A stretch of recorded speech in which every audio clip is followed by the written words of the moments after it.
A comprehensive performance evaluation, Activity 3, PSEL 7, 30 hours by Kristen R. Herring for EDLD 5673, Instructional Leadership Internship under Dr. Kimberly Wilkerson.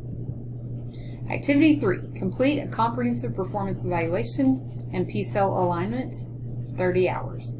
Conduct a simulated comprehensive performance evaluation using the state-adopted Charlotte Danielson teacher evaluation model with a faculty member, including pre- and post-conferences, observations, and collaborative reflection, and develop a professional growth plan. In a reflective paper, discuss in detail the evaluation of the faculty member, the processes for monitoring instructional practices, and the processes for providing assistance as needed for growth. Summarize and reflect on the process, reflecting as a future building level administrator.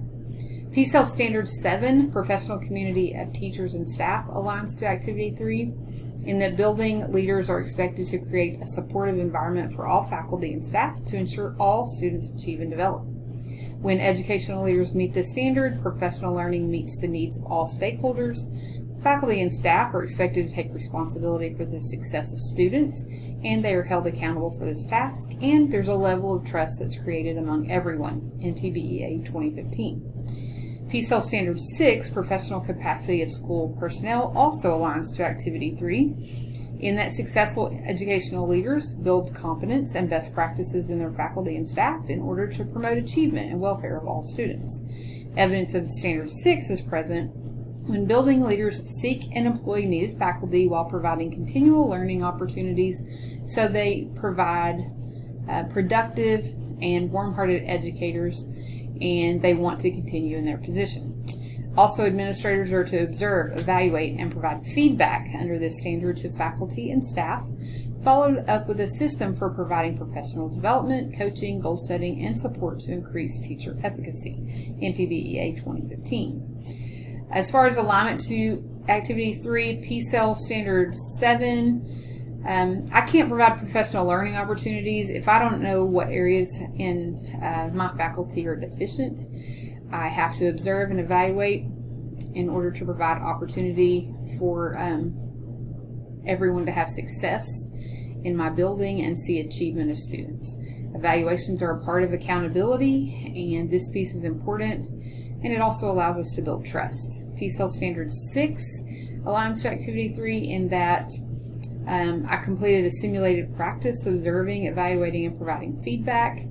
I practiced developing a PGP and plan for professional development, and I was able to practice effective communication. The process that I used for completing Activity 3, a comprehensive performance evaluation, I received a total of 35 hours and 20 minutes. Reviewing domains and professional growth plans, I practiced scripting and scoring observations, watching test videos, discussing PGPs, pre- and post-conference questions and expectations with the current assistant principal. I attended the EASE training for Silver Hills High School. I read Enhancing Professional Practice, a framework for teaching by Charlotte Danielson, and discussed the process for evaluating with the novice teacher that I plan to observe. I reviewed Module D, Scripting and Observing Observations, on the DESE website and practiced scripting. I attended a pre-observation conference. I observed, and then I had a post-observation conference. I reviewed my notes and scoring on the test rubric, and then I aligned what was scripted to the domain components, creating a PGP after that, and having a PGP follow-up discussion with the teacher I observed. I had a follow-up visit to her classroom, and then wrote the summary of comprehensive performance evaluation. Had a Blackboard collaboration with my class that Dr. Wilkerson has. Reflected as a future building leader, wrote a reflection paper, and created this PowerPoint and video presentation. The knowledge that I gained: Danielson, 1996, created a framework for teachers to align their practice for effectiveness, and the ADE has created a system called TEST that aligns to Danielson's framework, and this is the Teacher Excellence and Support System. Teachers have evaluations depending on what year they're in. Summative evaluations are once every 4 years.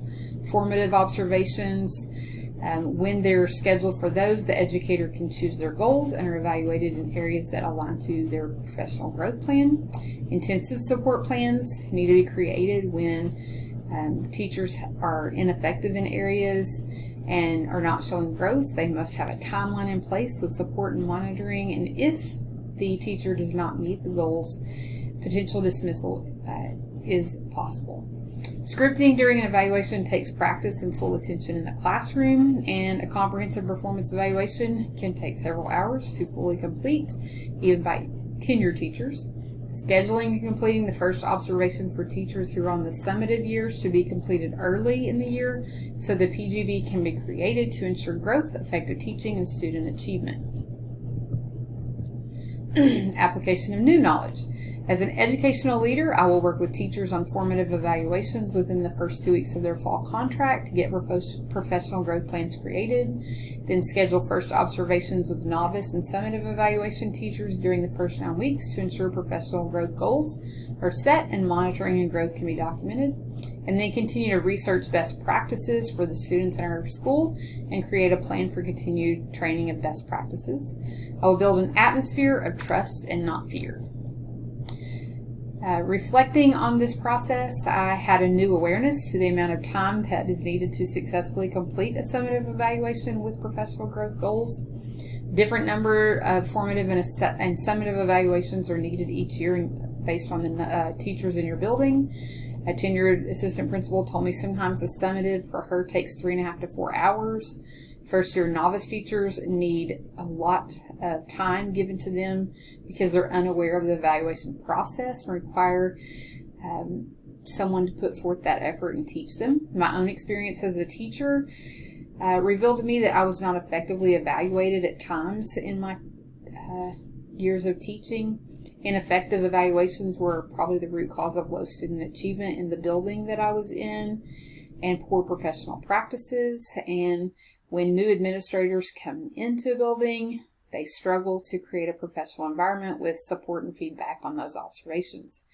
Scripting what occurs in the classroom is a learned skill that takes a lot of practice. I was very concerned about not having everything I needed to create to score the rubric, so I wrote everything I could, and I was able to find domains 2 and 3 documented, but I had 8 pages of notes by the time I was finished, so it was a lot. As a future building leader, I see the positive impact that effective observations and feedback with professional growth plans and monitoring can have on teaching and ultimately on student achievement. Aligning my best practices to the PSEL Standard 7 and Standard 6 will be necessary to promote professional growth and development of the faculty and staff, to build reflective practices, and maintain a building with kind educators who strive to see all students achieve.